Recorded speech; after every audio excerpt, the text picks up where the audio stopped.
안녕하십니까. 일본의 정책 방향과 외교 전망에 대한 발표자는 한국가스안전공사의 비상안전보건센터장으로 근무하고 있는 조광영입니다. 발표할 순서는 아베 색채를 벗어난 제2차 내각 출범 가능성으로부터 과거사 문제로 인한 한일 간 갈등 관리 순으로 발표하겠습니다. 과연 쓱 하고 등장했던 스가가 아베 색채를 벗고 2차 내각 출범에 성공할 것인가? 스가 총리는 아베 총리가 건강상 문제로 물러나면서 등장하다 보니 일단은 개혁보다는 안정성을 중시하며 아베의 대내외 정책 계승을 자처하면서 출범하였고, 초기에는 60 내지 70%의 높은 지지율도 보였습니다. 현재 당면 과제로는 코로나19 방역과 경기 활성화, 도쿄 올림픽 개최, 미중 경제 하에서의 일본의 영향력 확대 등의 과제를 잘 감당한다면 올 총선거에서 성공할 수도 있겠습니다. 그러나 비록 안정을 바라는 일본 국민들의 정서와 포스트 스가의 부재, 야당 세력의 미약 등 긍정적인 요소가 있음에도 불구하고 최근 3,000명에서 7,000명까지의 코로나 확산으로 인한 긴급사태 확대와 경제 침체 등으로 지지율이 반토막이 나는 것을 볼 때 결국 코로나19 극복 여부에 따라서 내각의 출범 가능성도 향배가 좌우될 것이다, 그렇게 예상이 됩니다. 다음은 코로나19 방역과 경기 활성화입니다. 작년도 일본 경제는 코로나로 인해 마이너스 5.6%의 성장을 보였으며 실업자 폭증, 국채 발행으로 인한 국가 채무 증가 등 심각한 타격을 받았습니다. 이런 가운데 코로나19가 더욱 확산되면서 고투 캠페인의 축소, 긴급사태 확산으로 인한 비즈니스 트랙 중단 등 경제 활성화의 부정적인 상황이 계속되고 있습니다. 또한 경제 부양에 결정적 역할을 해줄 것으로 기대되는 올림픽 개최도 그 전망이 매우 불투명해지고 있습니다. 올림픽을 만일 취소하게 되면 48조 원이라는 막대한 피해가 예상되고 있는데, 일본 국민들도 약 77% 정도가 부정적으로 전망하고 있습니다. 또한 미중 패권 경쟁으로 인한 중국과의 디커플링, 즉 결별이라고 하죠. 이 결별로 인해서 일본의 수출도 상당한 타격이 있을 것으로 그렇게 내다보고 있습니다. 결국 경기 활성화도 코로나19가 극적으로 개선되지 않는다면 당분간 회복은 어려울 것으로 그렇게 예상이 됩니다. 다음은 미일, 중일 등 주변국과의 관계 개선입니다. 현재 미일 동맹은 미국과 공조하에 중국의 부상에 대처하기 위해 더욱 강화될 것으로 예상이 됩니다. 최근 센카쿠 열도에 대한 미일의 공동대처 화격이나 미일 공동성명의 핵 우산 제공 명기 등의 추진으로 볼 때 더욱 강화되고 있다고 보여집니다. 또한 중국과는 센카쿠 열도 및 남중국해 문제 등 첨예한 대립 현안이 있기 때문에 적절히 견제하면서도 코로나19 방역과 도쿄올림픽, 군사적 신뢰 조성 등으로 인해 결국은 협력 관계도 계속 모색할 것으로 예상이 됩니다. 결국 미일 동맹 강화에 따른 대중국 외교 딜레마로 인해서 경제 분야에서는 상당한 피해가 우려됩니다. 러시아와의 관계는 18년도만 해도 북방영토 문제에 대한 평화조약 협상 체결 약속 등 원만한 진행이 예상되었으나 러시아가 작년 7월에 헌법에 영토 할양 금지를 명시함으로써 강경한 입장으로 선회하여 향후 그 결과는 미지수라고 보여집니다. 북한과의 관계는 올해도 대립 국면이 지속될 것으로 예상이 됩니다. 아베나 스가 총리 모두 납치 문제와 북한의 비핵화 등에 대해서 적극적인 관계 개선을 원하고 있지만 북한이 이에 응하지 않음으로 인해서 올해도 대립 국면은 지속될 것으로 예상이 됩니다. 단지 올림픽을 통해서 다소 양국 정상회담이나 또는 관계 개선 등의 가능성은 있어 보이지나 전망이 그리 밝아 보이지는 않습니다. 마지막으로 과거사 문제로 인한 한일 갈등 문제인데 한일 간 관계는 올해도 경색 국면이 예상은 됩니다. 즉 일제강점기 강제노동 피해자 배상 청구권에 대해서 한국 대법원 확정 판결과 위안부 피해자 보상 판결 등으로 인해서 한일 관계가 더욱 악화되었는데 최근 문 대통령의 현금화 판결에 대한 변화된 입장 표명으로 인해 우리 정부의 입장이 선회되지 않았느냐 하는 이런 것들이 감지되기는 합니다. 이는 바이든 행정부가 한미일의 삼각 안보 협력의 중요성을 강조하고 또 일본의 영향력도 확대됨으로 인해서 한국 입장에서는 어떻게 하든지 대일 관계 개선을 하지 않을 수 없다 하는 그런 입장이다 보니 그렇게 변하고 있는 것으로 감지가 됩니다. 따라서 올해는 표면적으로는 대결 국면을 유지하지만 이면에서는 미국의 압력으로 인해서 자의반, 타의반으로 아마 갈등 관리 노력이 더욱 가속화될 것이다 이렇게 예상이 됩니다. 이상 발표를 마치겠습니다.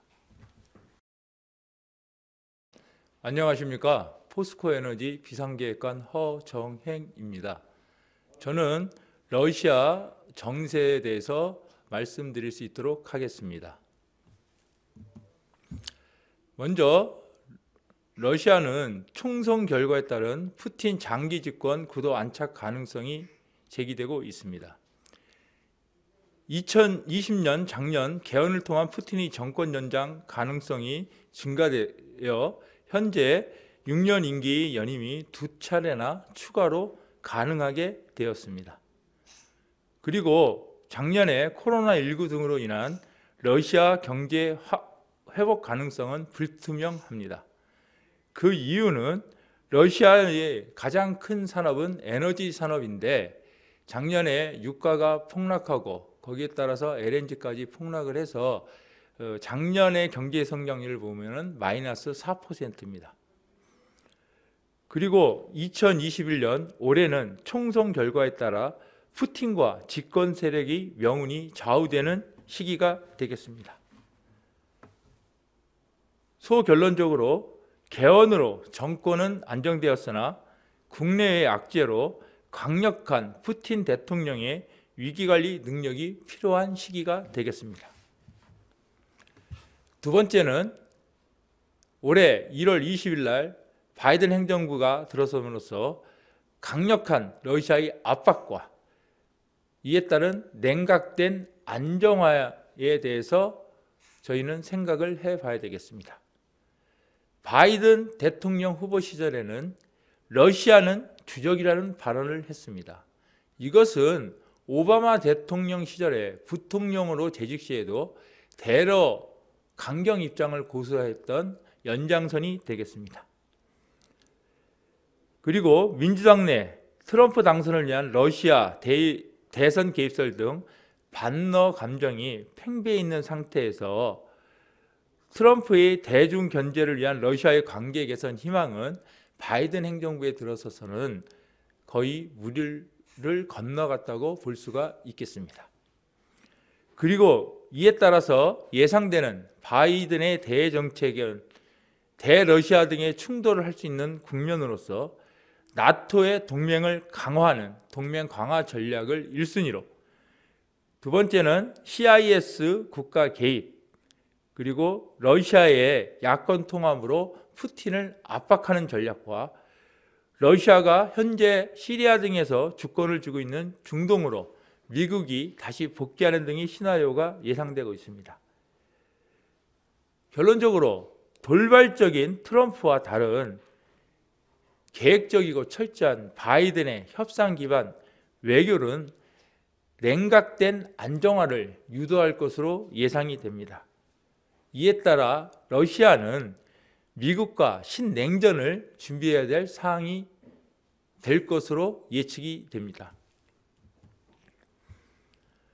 그리고 CIS, 유럽, 중동의 친서방 견제를 위해서 러시아는 지금 현재 동분서주하고 있습니다.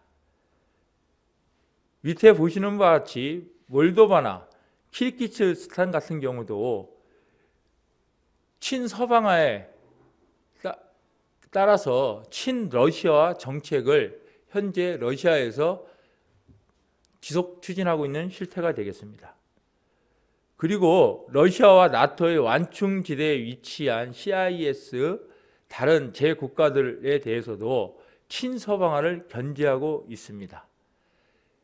여기에 대해서 바이든의 동맹 강화 정책, EU의 핵심 우방인 독일과 미국의 마찰이 현재 발생 중에 있는데, 그것은 동러 직통 가스관 사업 노드스트림 2 공사 재개에 따라서 현재 첨예하게 대립되는 상황이 되겠습니다. 독일은 신재생 에너지를 추진하면서 에너지 자급자족을 위해서 러시아의 가스관을 두 번째 건설을 하는 단계이라, 미국 입장에서는 미국에서 나는 세일가스를 유럽에 안정적으로 공급하고 또 나토에 러시아가 영향력을 확대하는 것을 견제하기 위해서 일단 강력한 핵심 동맹인 독일에게 현재 견제를 가하고 있는 상태라서 올해 가스 사업이 연결되는 것에 따라서 그 운명이 좌우될 것으로 예측이 됩니다. 결론적으로 신냉전 시대가 다시 도래할 것으로 예상됩니다. 이것은 1980년대까지 유지했던 한미일 동맹축과 북중러의 대결 구도가 개연성이 있게 되겠습니다.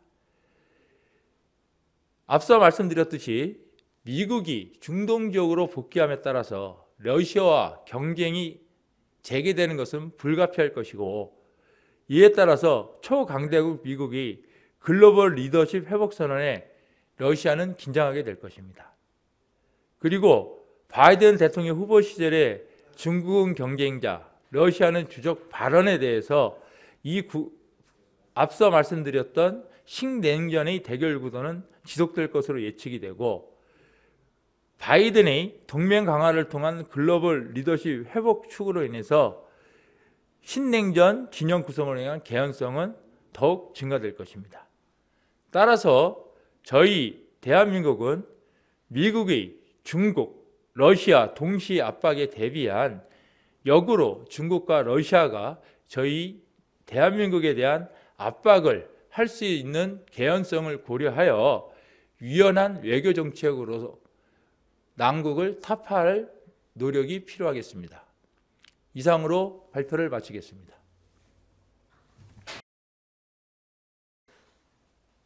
안녕하십니까. 중동 정세에 대해 발표할 전임 예금보험사 비상계획관 출신 조성욱입니다.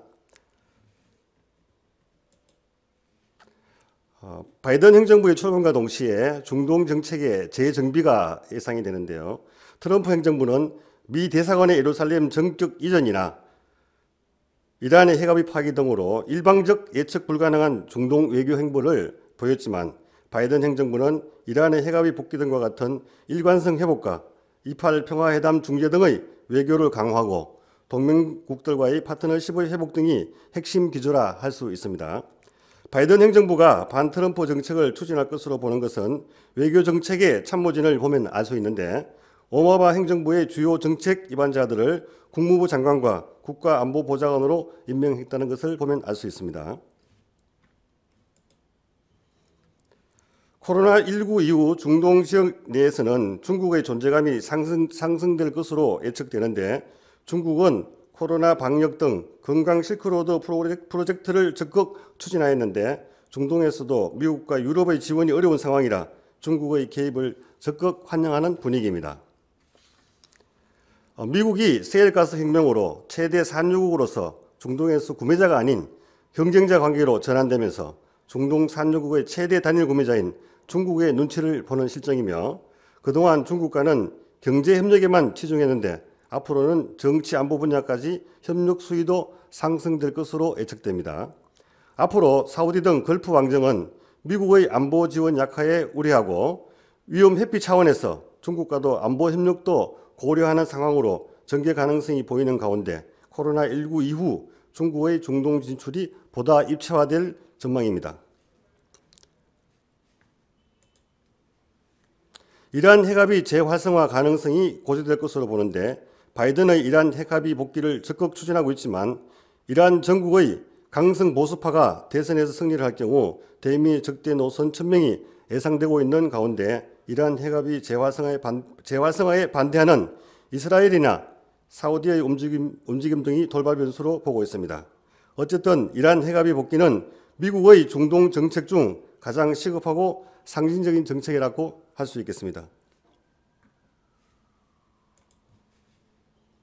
그림에서 보시는 바와 같이 2015년에 있었던 미국과 이란 핵 협상으로 인하여 미국과 EU, 유엔의 제재를 해제하였고 2030년까지 3.67%까지만 시험용으로 농축할 수 있고 보유량은 최대 300kg이 상한치입니다. 하지만 2018년 트럼프가 이란 핵합의 탈퇴를 선언함에 따라 금융 제재를 실시하였고 이란은 2019년 7월 우라늄 농축 상한치인 3.67%를 지키지 않겠다고 발표하고 25% 이상 농축하겠다고 발표하였습니다. 그 다음에 중요한 것은 미국이 중재하여 이스라엘과 걸프 왕정의 아브라함 협정을 지속 추진할 것으로 전망하고 있습니다. 2020년 중동 최대 관심사는 미국 주도로 이스라엘의 안전을 더욱 도모하기 위해 아랍 국가와 이스라엘 간의 평화협정인 아브라함 협정을 추진하였는데 그동안 79년에 이집트와 94년에 요르단과 2020년에 아랍에미리트와 바레인, 수단과 평화협정을 체결하였습니다. 2021년도에도 바이든의 지지하에 평화협정은 계속될 것으로 보는데 아브라함 협정은 이스라엘과 아랍, 미국 모두에게 이익이 되는 일입니다. 자, 그림에서 보시는 바와 같이 중동은 사우디아라비아를 중심으로 구축되어 있는 걸프 왕국과 공화정 형태를 보이고 있는 이란, 이라크, 이집트와 보이지 않는 종교적 갈등 속에서 이스라엘과 미국이 이란과 대치하고 있는 상황입니다. 이러한 상황에서 미국의 중재로 중동 지역에서 아브라함 협정을 체결을 지속적으로 추진할 것으로 예측하고 있습니다. 터키의 공세주의와 테러 확산이 우려되고 있는데 터키의 공세주의 심화가 예상되는 것은 현재 에르도안 정부의 공세적 팽창주의 전략이 21년도에도 더욱 심화될 것으로 예상되고 나토와 러시아의 사이에서 고민이 계속되면서 미국과 프랑스와 갈등 속에서 나토 탈퇴도 고심하고 있는 등 내상도 심화될 것으로 보고 있습니다.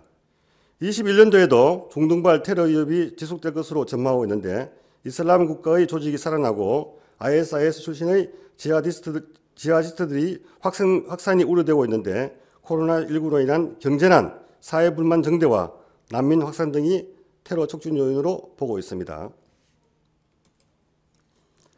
끝으로 한중동 관계에 대한 시사점으로서는 현재 중동에는 한국의 노동력과 대형 프로젝트, 첨단 기술 무기 등이 전방위로 확대되고 K-한류인 드라마, 영화 패션 등이 중동 지역으로 확산되고 있는 가운데 최근에 한국 유조선이 이란 혁명 수비대에 응유되는 상황까지 발생하였습니다.